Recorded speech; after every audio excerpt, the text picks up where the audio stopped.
नमस्कार। Class 12th accountancy. हमने अपनी लास्ट क्लास में गुडविल को समझाया था। हम अपना टॉपिक समझ रहे हैं admission of a new partner. जब एक पार्टनर पार्टनरशिप फर्म में एडमिशन लेता है तब हमें कौन कौन से एडजस्टमेंट करने हैं। तो उन एडजस्टमेंट का एक पार्ट है गुडविल, जो काफ़ी इंपॉर्टेंट भी है। गुडविल से रिलेटेड कुछ पॉइंट हमने लास्ट क्लास में देखे थे। हमने वैल्यूएशन ऑफ गुडविल समझा है। वैल्यूएशन ऑफ गुडविल के लिए टोटली हमारे पास 5 मेथड होते हैं, जिसमें पहला आता है आपका number of purchase year method, capitalisation method, annuity suspense method, purchase consideration method and hidden goodwill. तो लास्ट क्लास में हमने number of purchase method start किया था। मेथड में हमने इससे रिलेटेड पॉइंट्स क्लियर किए थे। सबसे पहले हमने ये जाना कि अपना जो गुडविल है वो प्रॉफिट के बेस पे वैल्यू, या हम कह सकते हैं कि गुडविल का वैल्यूएशन हम प्रॉफिट के बेस पे करते हैं।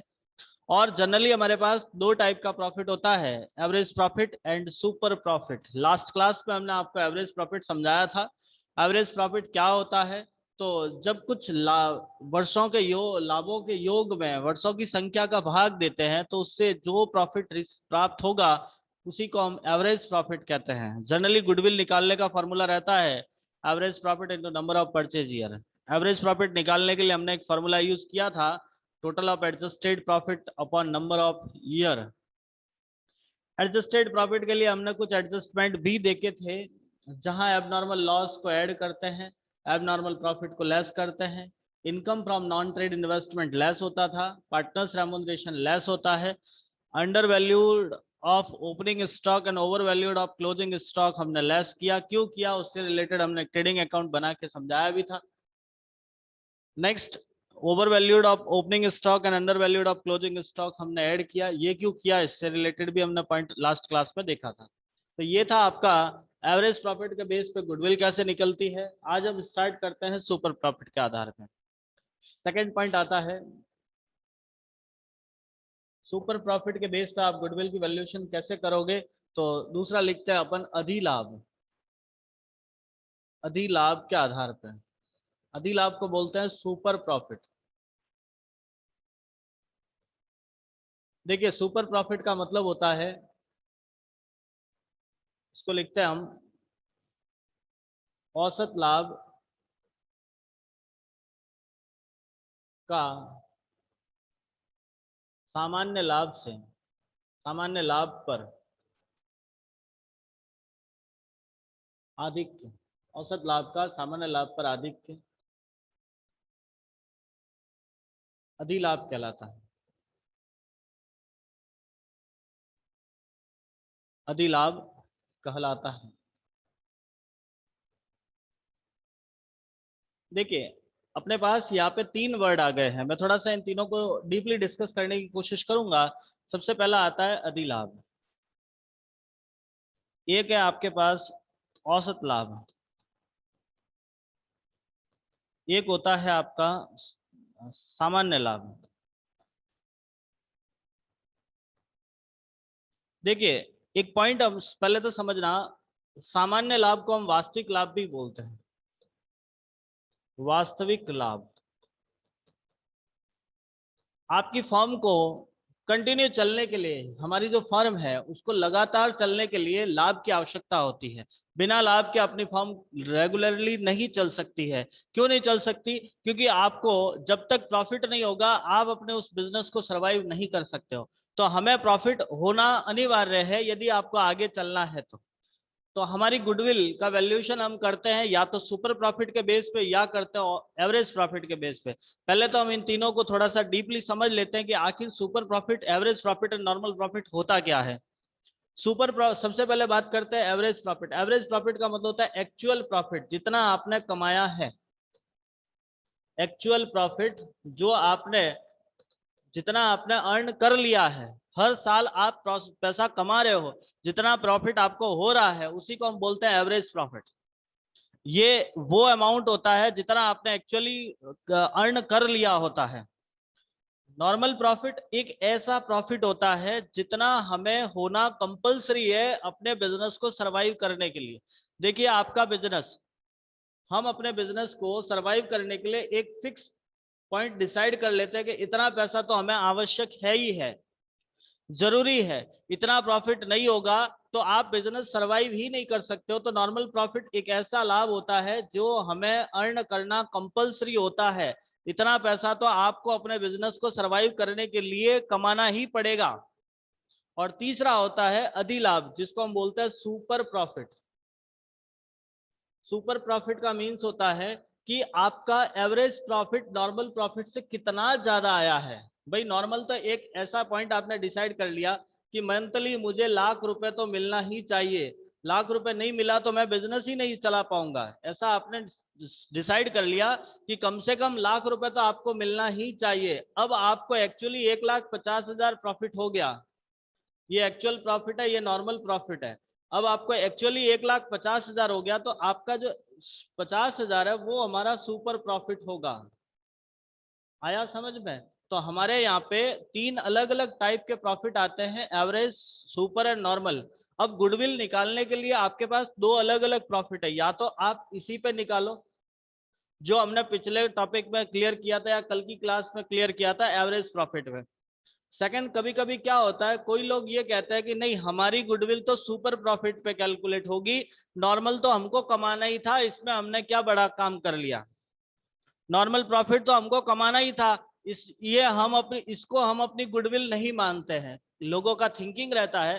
तो कोई लोग एक्चुअल को गुडविल के लिए बेस मान लेते हैं, कोई मानता है कि नहीं मुझे तो नॉर्मल तो छोड़ो, मैंने तो जितना सुपर कमाया है उसी को मैं अपने गुडविल मानूंगा। ठीक है, तो पहले तो आपको ये समझ में आ गया एवरेज, सुपर एंड नॉर्मल क्या होता है। यस या नो में आंसर दीजिए जस्ट फास्ट। आपको ये क्लियर हो गया एवरेज, सुपर एंड नॉर्मल क्या होता है? बेटा रिप्लाई फास्ट देना है, वेट नहीं करूंगा मैं आप लोगों का। और जहां तक संभव हो अपना ऑडियो स्टार्ट करके बोलना ही है, इस बात का ध्यान रहे। चलिए, अब अपने पास 3 अलग अलग प्रॉफिट हो गए, average, super and normal profit. अब हमारा जो सुपर प्रॉफिट का मीनिंग था वो ये था, औसत लाभ का सामान्य लाभ पर आधिक्य। आधिक्य का मतलब होता है ज्यादा। तो औसत लाभ सामान्य लाभ से जितना ज्यादा होगा वो आपका सुपर प्रॉफिट कहलाएगा। तो हम इसके लिए एक फॉर्मूला बना लेते हैं, सुपर प्रॉफिट इक्वल्स टू औसत लाभ, मतलब average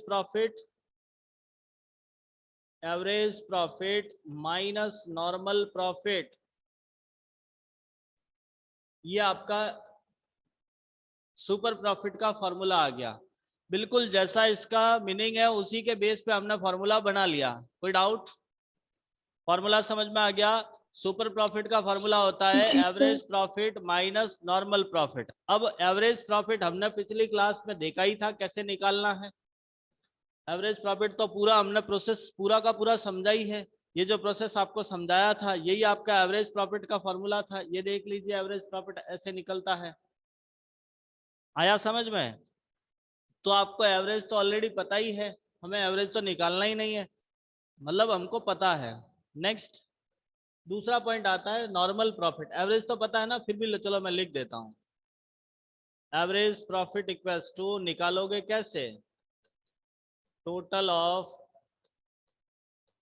adjusted profit upon number of year.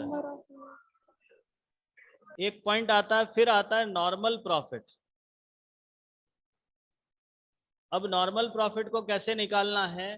तो नॉर्मल प्रॉफिट के लिए हम एक फॉर्मूला यूज करते हैं, capital employed into normal rate of return upon 100। आप सोचोगे सर कैपिटल एम्प्लॉयड क्या होता है, तो इसको हिंदी में बोलते हैं विनियोजित पूंजी। आपकी कंपनी, आपकी पार्टनरशिप फर्म में टोटल कितना पैसा लगाया गया है, कितना पैसा इन्वेस्ट किया गया है, वो हमारा होता है कैपिटल एम्प्लॉयड, उसे हम कहेंगे कैपिटल एम्प्लॉयड। इसको निकालने के लिए भी एक फॉर्मूला रहता है, वो भी बता देंगे, बट फिलहाल आपको ये समझना है कि नॉर्मल प्रॉफिट किसे कहेंगे, नॉर्मल प्रॉफिट का फॉर्मूला क्या रहेगा। तो कैपिटल एम्प्लॉयड इनटू NRR, इसका मतलब होता है नॉर्मल रेट ऑफ रिटर्न, सामान्य प्रत्याय दर। ये रेट आपको जनरली प्रश्न में दे रखा होगा, हालांकि इसको निकालने के लिए एक फॉर्मूला होता है, बट आपके 12th में उस फॉर्मूले का यूज नहीं किया गया, डायरेक्टली आपको ये रेट दे रखा होगा, परसेंटेज में होता है। तो ये तीनों समझ में आ गए आपको। सबसे पहले super profit, average profit minus normal profit. Average profit कैसे निकालोगे? तो total profit upon number of year, and normal profit equals to capital employed into NRR by 100। Any doubt? ये तीनों समझ में आ गए। अब हम कैपिटल एम्प्लॉयड को थोड़ा सा समझ लेते हैं। यदि आपको सवाल में कैपिटल एम्प्लॉयड नहीं दिया हुआ है, पहली बात तो दे रखा होगा, नहीं दे रखा, बाय द वे नहीं दे रखा है, तो हम इसको निकालने का एक तरीका समझते हैं, total assessed, total assessed minus outsider liabilities. चलिए, हमारे पास एक फॉर्मूला रहता है, total assessed minus outsider liabilities. अब आप सोचोगे सर टोटल असेस्ट तो समझ में आता है, असेस्ट साइड की टोटल, मतलब जो बैलेंस शीट है उसकी असेस्ट साइड का टोटल होता है, वो टोटल असेस्ट है। बट आउटसाइडर लाइबिलिटीज का मतलब क्या रहेगा? तो आउटसाइडर का मतलब होता है कि हमारा जो लाइबिलिटीज है वो दो टाइप के होते हैं। जो बैलेंस शीट में लाइबिलिटीज होते हैं वो दो टाइप के होते हैं। एक तो होता है आपका, जैसे मैं यहाँ बैलेंस शीट आपको समझाता हूँ, आपके पास जो बैलेंस शीट है उसके अंदर आपके पास दो टाइप होते हैं। ये तो लाइबिलिटी साइड हो गई, ये आपकी असेस्ट साइड है। लाइबिलिटीज में दो भाग होते हैं, एक तो होता है एक्सटर्नल, एक होता है इंटरनल। जो पैसा आपका पार्टनर लगा रहा है वो तो होता है इंटरनल, और जो पैसा बाहर वालों का है वो होता है एक्सटर्नल। अब पार्टनर से रिलेटेड दो पॉइंट आते हैं, एक तो पार्टनर कैपिटल है, एक रिजर्व्स है। जितने रिजर्व्स होंगे वो सारे पार्टनर्स के होंगे, जो कैपिटल होगा वो पार्टनर्स का होगा। उसके अलावा बाकी सारे एक्सटर्नल लायबिलिटीज होते हैं। Any doubt? एक्सटर्नल लायबिलिटीज समझ में आ गए? एक्सटर्नल लायबिलिटीज कहो या आउटसाइडर लायबिलिटीज कहो, एक ही बात होती है। तो कैपिटल एम्प्लॉयड निकालने का फॉर्मूला रहता है total assets minus outsider liabilities. Normal profit का रहेगा capital employed into NRR by 100। Super profit का होता है average profit minus normal profit. ये चारों फॉर्मूले समझ में आ गए? यस या नो? Yes sir. चलिए फटाफट रिप्लाई दीजिए, मैं देखता हूँ कौन कौन क्या कितना समझ में आया आपको। समझ में आ गए सारों? हितल जी, ईशा जी, खुशबू सोलंकी जी, सोनी जी, कुसुम जी, और भी कोई जुड़ा? पूजा जी, आप सबको समझ में आ गए चारों फॉर्मूले? चलिए, तो अब मैं आपसे पूछता हूं, पहला फॉर्मूला सुपर प्रॉफिट कैसे निकालोगे? फटाफट बताइए, सुपर प्रॉफिट निकालने का फॉर्मूला क्या होता है? कौन बताएगा? Just fast. Average profit minus normal profit. Normal बहुत बढ़िया, प्रॉफिट। बहुत बढ़िया, बहुत बढ़िया। एवरेज माइनस नॉर्मल, ठीक है। नेक्स्ट, नॉर्मल प्रॉफिट कैसे निकालोगे? नॉर्मल प्रॉफिट कैसे निकालोगे, कौन बताएगा? पूजा जी, हेतल जी, पूजा जी कुछ बोल रहे हैं। नॉर्मल प्रॉफिट कैसे निकालोगे? कैपिटल एम्प्लॉयड हाँ, very nice, capital employed into NRI by 100। बहुत बढ़िया, वेरी नाइस। समझ में आ गया ना आपको कैसे करना है? चलिए, अब इससे रिलेटेड एक गुडविल का फॉर्मूला है। ये तो सुपर प्रॉफिट का था, अब आपको गुडविल का फॉर्मूला देखना है। सुपर प्रॉफिट से गुडविल निकालनी पड़ेगी। Goodwill equals to super profit into number of purchase year. Super profit आपको इस तरह से निकालना होगा और नंबर ऑफ परचेज ईयर आपको दे रखा होगा। तो हमारे पास सुपर प्रॉफिट से गुडविल निकालने का ये तरीका रहता है। सबसे पहले आपको सुपर प्रॉफिट निकालना है, जिसका फॉर्मूला रहता है average profit minus normal profit. ठीक है, एवरेज कैसे निकालोगे? तो आपके पास फॉर्मूला है। नॉर्मल कैसे निकालना है? कैपिटल एम्प्लॉयड कैसे निकालना? अब हम एक सवाल ट्राई करते हैं, प्रश्न करेंगे तो थोड़ा सा इजीली समझ में आएगा। प्रश्न में लिखा है, ख्याति के मूल्य की गणना 5 वर्षों के औसत लाभ के 4 वर्षों के क्रय के आधार पर करें। पिछले 5 वर्षों का लाभ इस प्रकार है। देखो मैं आपको एक बात पहले ही क्लियर कर लेता हूं, जब भी आप गुडविल का प्रश्न सॉल्व करो कुछ पॉइंटर देखना। सबसे पहले तो आपको ये देखना है मेथड कौन सा है, दूसरा पॉइंट देखना बेस कौन सा है। आपके पास एक प्रश्न में दो चीजें मिलेगी आपको, मेथड और बेस। अब आपके इसमें मेथड कौन सा है, तो आप देखोगे आपको लिखा है ख्याति के मूल्य की गणना औसत लाभ के 4 वर्षों के क्रय के आधार पर। 4 वर्षों के क्रय के आधार मतलब नंबर ऑफ, मतलब आपका मेथड कौन सा हो गया, नंबर ऑफ परचेज मेथड। कौन सा मेथड है, नंबर ऑफ परचेज मेथड। समझ में आ गया ये मेथड कैसे पता लगाया मैंने? हेलो बेटा, समझ में आया ये कैसे मेथड कैसे पता चला आपको? आपको सवाल में दिया हुआ है नंबर ऑफ परचेज मेथड। अब दूसरा पॉइंट है बेस। बेस यानी औसत लाभ के 4 वर्षों के आधार पे, तो आपका बेस है एवरेज प्रॉफिट। Average profit. तो अब हमें ये दोनों मिल गया, अब डायरेक्टली फॉर्मूला ही लगाना है।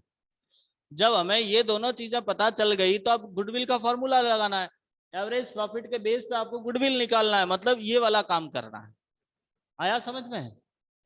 अब मुझे बताओ यहाँ एवरेज प्रॉफिट का फॉर्मूला क्या होगा। हम यहाँ पे एवरेज प्रॉफिट निकालना चाह रहे हैं, तो एवरेज प्रॉफिट कैसे निकालेंगे, क्या फॉर्मूला होता है एवरेज प्रॉफिट का?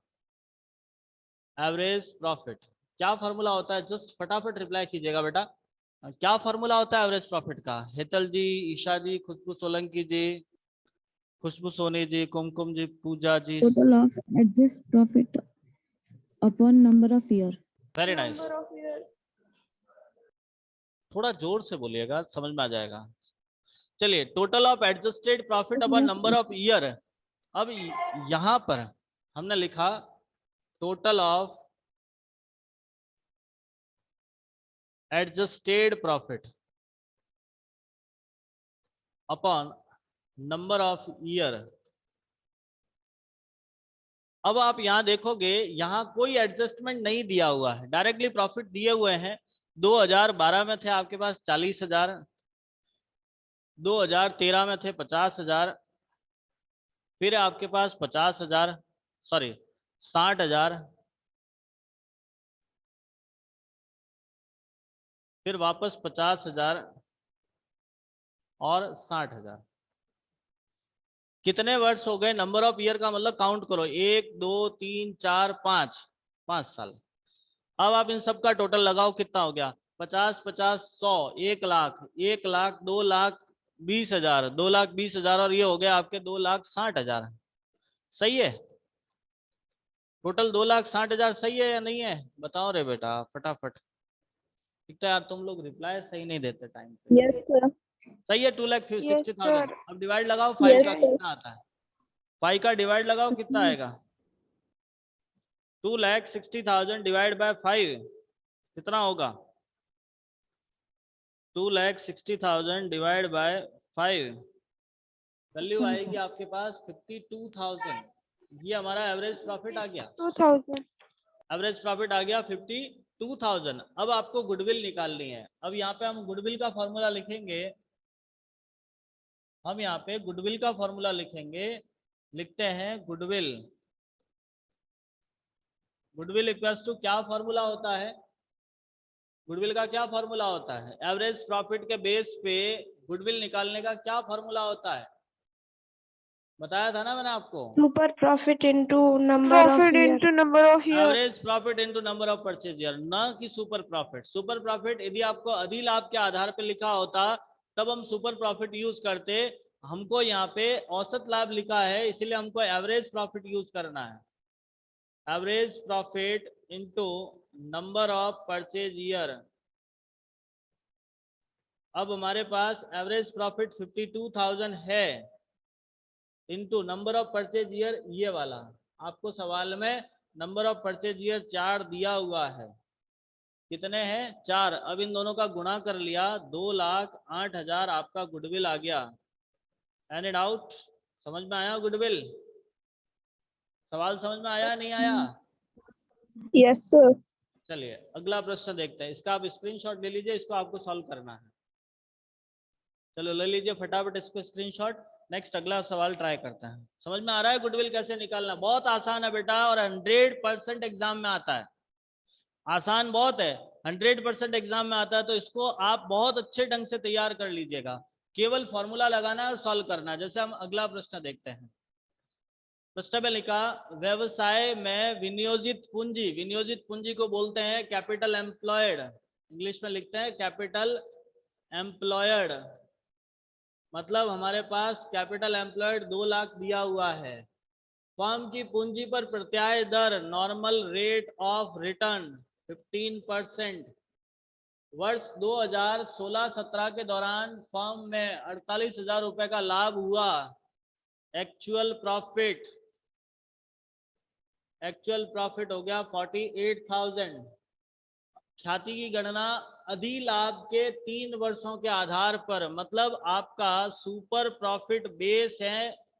बेस क्या हुआ है? Super profit. और मेथड है नंबर ऑफ परचेज ईयर। समझ में आया? अभी हमने यही पॉइंट समझाए थे आपको। पिछले सवाल में आपने 2 पॉइंट देखे थे। मेथड तो यही था, बेस था एवरेज प्रॉफिट। यहाँ बेस दिया हुआ है अधिलाभ। अधिलाभ का मतलब होता है सुपर प्रॉफिट। Any doubt? ये सवाल समझ में आ गया? प्रश्न समझ में आ गया? अब आपको यहाँ पे गुडविल निकालनी है सुपर प्रॉफिट के बेस पे, तो कोई दिक्कत नहीं, हम तो निकाल सकते हैं ना सुपर प्रॉफिट के बेस पे। सबसे पहले अपन क्या निकालेंगे? सुपर प्रॉफिट ही निकालेंगे। सबसे पहले हम कैलकुलेट करेंगे सुपर प्रॉफिट। फॉर्मूला क्या होता है सुपर प्रॉफिट का? क्या फॉर्मूला होता है सुपर प्रॉफिट का? अभी बताया ना आपको। Average profit minus number of year. हाँ, average profit minus normal profit. Normal profit.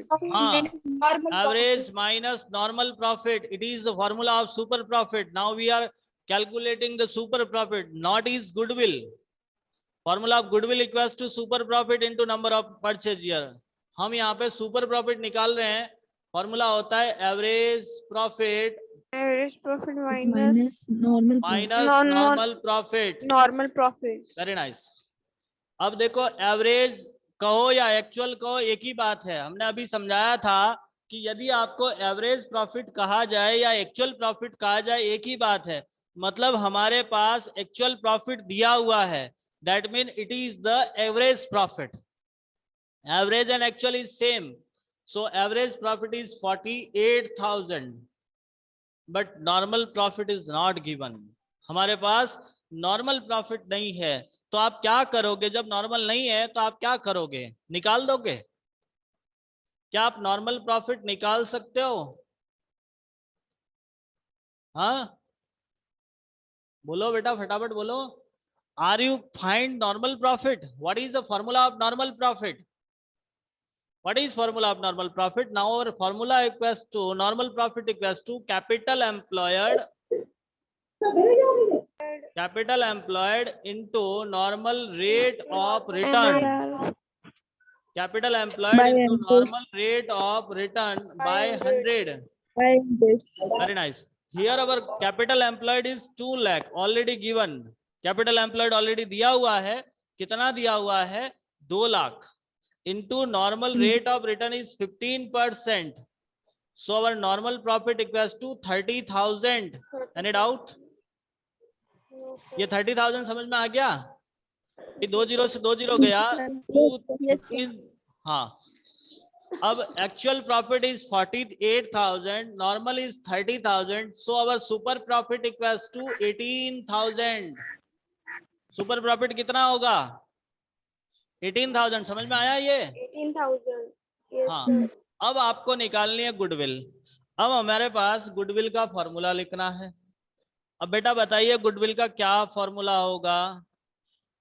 Here we are calculating the goodwill base of super profit and method of number of purchase year. So our formula of goodwill equals to super profit. Very nice. Super profit into number of year. Purchase year. बहुत बढ़िया, शानदार। Now our super profit equals to 18,000 and number of purchase year is 3. लिखा ना? अधिलाभ के Yes. 3 वर्षों के क्रय के आधार पर, तो super profit into number of purchase year is 3, so our goodwill equals to 54,000। 18 3 जा 54, गुडविल इक्वल्स टू 54,000। समझ में आया? Yes, sir. Yes, कोई डाउट? sir. समझ में आ गया? क्लियर? No, sir. स्क्रीनशॉट लीजिए Yes, इसका भी। sir. अगला प्रश्न ट्राई करते हैं, फटाफट स्क्रीनशॉट लो, नेक्स्ट क्वेश्चन ट्राई करेंगे। ले लिया सर। ले लिया? बहुत बढ़िया, Yes, होशियार हो sir. ना ले तुम तो। लिया। चलिए अगला प्रश्न देखते हैं। 31 मार्च 2017 को राम और भरत की पुस्तकें 5 लाख रुपए फर्म की पूंजी दर्शाती है। गत 5 वर्षों का लाभ क्रमशः 40,000, 50,000, 70,000 और 25,000 रुपए है। ख्याति के मूल्य की गणना 5 वर्षों के औसत लाभ के 3 वर्षों के क्रय के आधार पर। थोड़ा सा प्रश्न मिस्टेक है, ये 5 नहीं 4 वर्ष होंगे आपके पास में, ये 4 वर्ष होंगे। देखो ये आपके सवाल एनसीईआरटी का उठाया हुआ प्रश्न है, एनसीईआरटी का प्रश्न है, तो देखते हैं इसको सॉल्व करते हैं। या एक काम करो, पहले हम दूसरा कर लेते हैं, सवाल में मिस्टेक है मुझे लग रहा है, मैं चेक करके वापस आपको करवाता हूँ। फिलहाल इस प्रश्न को सॉल्व कर लेते हैं, इसमें मेथड चेंज हो गया। चले इसी को देखते हैं। आपको निकालना है 31 मार्च 2017 को आपका कैपिटल एम्प्लॉयड था 50,000, 5 लाख सॉरी। अब हमारे को 4 वर्ष का दिया, हालांकि प्रश्न में थोड़ा सा मिस्टेक है मुझे लग रहा है। 4 वर्ष का आपको प्रॉफिट दिया हुआ है जिसका एवरेज निकालेंगे और गुडविल निकालनी है, ठीक है। वही काम सबसे पहले आप गुडविल का प्रश्न करो, उस टाइम आपको 2 चीजें पहले निकालनी है, फर्स्ट मेथड और सेकंड बेस। आप मुझे बताइए मेथड कौन सा है इसका, फटाफट इस सवाल को पढ़ के मुझे बताइए मेथड कौन सा है,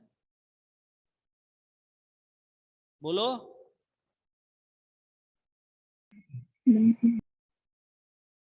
इसका मेथड कौन सा है?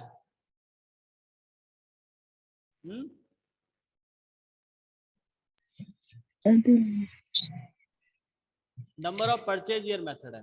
मेथड कौन सा है? Number of purchase year. देखो बेटा टोटली आपके पास 5 मेथड है, यदि आपको याद नहीं है तो मैं बता देता हूँ। टोटली आपके पास 5 मेथड है, इन 5 मेथड को याद रखना। वर्षों के क्रय के आधार पे, दूसरा है आपका पूंजीकरण विधि, वार्षिक वृद्धि विधि, क्रय प्रतिफल और गुप्त ख्याति। तो फिलहाल तो अपन अभी पहला मेथड ही समझ रहे हैं, हालांकि ज्यादा काम आपके पहले मेथड में ही है, दूसरे मेथड इजी है, तो आप समझोगे। आपका मेथड है number of purchase year method, ठीक है। दूसरी बात, इसमें बेस क्या दिया हुआ आपको, बेस कौन सा है, आपने क्या बेस लिया है, एवरेज प्रॉफिट या सुपर प्रॉफिट, किसके आधार पर निकालना है? प्रश्न पढ़ो बेटा, प्रश्न पढ़ो, क्या लिख, हाँ एवरेज प्रॉफिट नहीं, और अधिलाभ के 3 वर्षों के क्रय के आधार पर 5 वर्षों के औसत अधिलाभ, औसत छोड़ दीजिए, यहां से आपका प्रश्न का बेस स्टार्ट हो रहा है। अधिलाभ के, देखो मैं आपको एक बार फिर कह देता हूं, यदि आपने प्रश्न सही से नहीं समझा, यदि आपने प्रश्न सही से नहीं समझा तो आपका गलत होने का पूरा चांस बन जाएगा। प्रश्न यदि आप सही नहीं समझ रहे हो तो आपका प्रश्न गलत हो सकता है। तो पहला आपको यही काम करना होगा कि आप सबसे पहले उस प्रश्न को अच्छे से समझिए। जब तक आप उस प्रश्न को ध्यान से नहीं समझोगे तब तक आपका प्रश्न सॉल्व नहीं होगा, गलत होने के चांस ज्यादा रहते हैं, प्रश्न रॉन्ग होने के चांसेस ज्यादा रहेंगे। इसीलिए आपको प्रश्न को बड़े ध्यान से समझना होगा, क्योंकि जब तक आपका प्रश्न सही नहीं समझा है तब तक आपका सॉल्व नहीं होगा। आया समझ में? Yes sir. हाँ, अब आपको ये समझ में आ गया कि ये हमारे पास दे रखा है, क्या कहते हैं उसको, सुपर प्रॉफिट के बेस पे निकालना है गुडविल, ठीक है। अब इस सवाल की बात करें तो ये सवाल आपका है मिस्टेक, बिल्कुल क्लियर बात है, क्योंकि आपका जो प्रश्न दिया हुआ है वो 5 वर्ष का एवरेज प्रॉफिट पूछा था, लेकिन हमारे यहाँ पे 1 साल का एवरेज दिया भी नहीं है, मतलब एक प्रॉफिट कम दिया हुआ है। टाइपिंग मिस्टेक, मतलब प्रिंटिंग मिस्टेक है इस प्रश्न में। तो इस प्रश्न को हम सॉल्व करते हैं, या इस प्रश्न को हटा दीजिएगा। नेक्स्ट इसको मैं सही करा के आपको सॉल्व करा दूंगा, ठीक है। नेक्स्ट अगली क्लास में इस प्रश्न को सही करके हम इसको सॉल्व करवा लेंगे। आगे बढ़ते हैं, अगला सवाल देखते हैं, अगला प्रश्न समझते हैं। अगला प्रश्न है आपका, राजन और रजनी फर्म में साझेदार है। राजन और रजनी फर्म में साझेदार है। उनकी पूंजी राजन की 3 लाख, रजनी की 2 लाख। वर्ष 2015-16 के दौरान फर्म ने 1,50,000 रुपए का लाभ अर्जित किया। पूंजीगत विधि से ख्याति की गणना कीजिए। देखिए यहाँ मेथड चेंज हो गया, 2 पॉइंट वही आपने पहले से माइंड में सेटअप करके रखना है, मेथड और बेस। यहाँ मेथड चेंज हो रहा है, मेथड में आ रहा है पूंजीगत विधि। कौन सा मेथड है? Capitalisation method. कैपिटलाइजेशन मेथड हमने देखा ना अभी, टोटल 5 मेथड है। तो यहाँ number of purchase year method नहीं है, यहाँ पे आपका आ गया कैपिटलाइजेशन मेथड। अब दूसरा पॉइंट आता है बेस। अब बेस के लिए कैपिटलाइजेशन मेथड तो अभी तक हमने समझा ही नहीं, तो हमको कैसे पता चलेगा? ठीक है, तो अपन एक काम करते हैं, थोड़ा सा कैपिटलाइजेशन मेथड समझा देता हूँ। बहुत ही छोटा पॉइंट है, ज्यादा टाइम नहीं लगेगा उसमें। मैं यहाँ लिख देता हूँ कैपिटलाइजेशन मेथड। उसके अंदर भी 2 ही बेस होते हैं, एवरेज प्रॉफिट और सुपर प्रॉफिट। इसमें भी 2 बेस होते हैं, average profit and super profit. Average profit के बेस पे आप गुडविल निकालोगे। फॉर्मूला रहता है goodwill equals to average profit into, ये ध्यान रखिएगा, 100 बाय NRR। यहाँ कैपिटलाइजेशन निकालने के लिए आपको ये करना है, average profit into 100 by NRR। Any doubt? काम क्या करना है, average profit into 100 by NRR minus capital employed.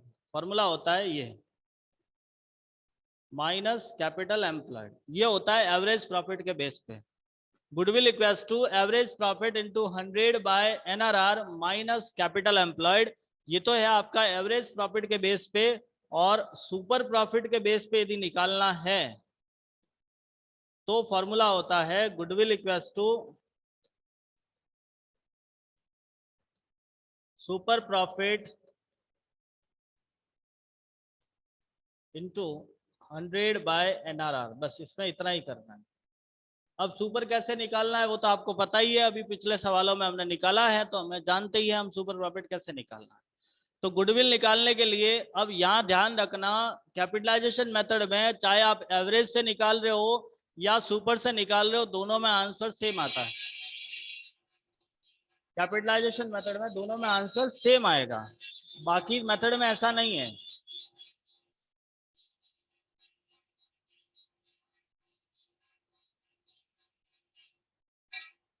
बाकी मेथड में ऐसा नहीं है, बाकी में आपके दोनों से अलग अलग आंसर आएगा, बट कैपिटलाइजेशन मेथड में दोनों से सेम आंसर रहता है। और जनरली यदि आपको सवाल में नहीं भी लिखा हुआ है कि कौन सा मेथड यूज करना है, जैसे आपके यहाँ पे आप देखो कोई ऐसा क्लियर लिखा हुआ नहीं है कि आपको सुपर से निकालना है या एवरेज से निकालना है, ऐसा कुछ भी नहीं लिखा हुआ है क्या? कहीं पे आपको कोई नहीं लिखा हुआ कि सुपर से निकालना है या सॉरी एवरेज से निकालना है, सुपर से निकालना है।